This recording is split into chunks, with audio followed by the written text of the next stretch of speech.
Friends, పొద్దున్న మా food ఇప్పుడు బ్రేక్ఫాస్ట్. ఇది కూడా ఏంటో మాకు చెప్పండి ఫ్రెండ్స్. సర్చ్ చేసుకునే విధానం చెప్తాను, మీరు కూడా ట్రై చేయండి. అంటే మీరు ఎలా చేస్తారో నాకు తెలియదు, నేనైతే ఇలా చేస్తానని చెప్తున్నాను. అయితే పొద్దునే చల్లెళ్ళలో కానీ కొంచెం 10 నిమిషాలు నానబెట్టుకున్నాక మెత్తగా పిసికేసి పక్కనకి తీసేసేయండి. ఉప్పు ఎవరు వేయరు, కానీ నేను వెరైటీగా చేస్తుంది వెరైటీగా చెప్తున్నాను అనుకోవద్దు. సార్ చేసి చూడండి, టేస్ట్ మీకు అర్థమైంది.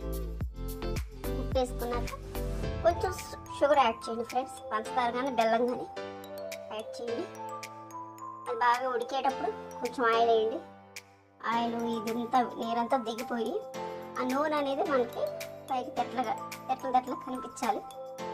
అది తీసుకొని పక్కన పెట్టేసుకొని పోపు వేసుకోండి. రైస్ ఆల్రెడీ వండుకొని ఉంటారు కాబట్టి దానికి పెద్ద ప్రిపేరింగ్ చెప్పడం అవసరం లేదు.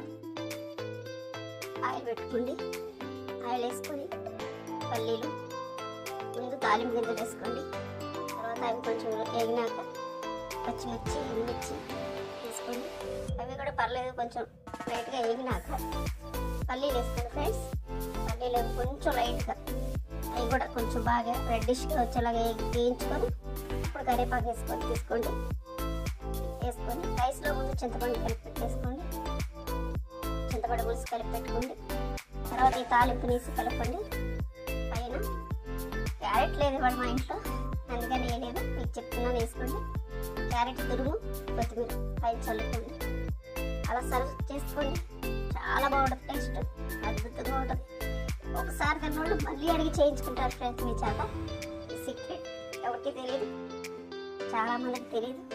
ఇలా చేసి చూడండి, చాలా అద్భుతంగా కుదిరింది. చూసుకొని లాస్ట్లో లైట్ ఉప్పు చల్లుకొని సాల్ట్ చల్లుకోండి. సూపర్ అంటే సూపర్. ఇలా ట్రై చేసి ఒకసారి తిని చూడండి.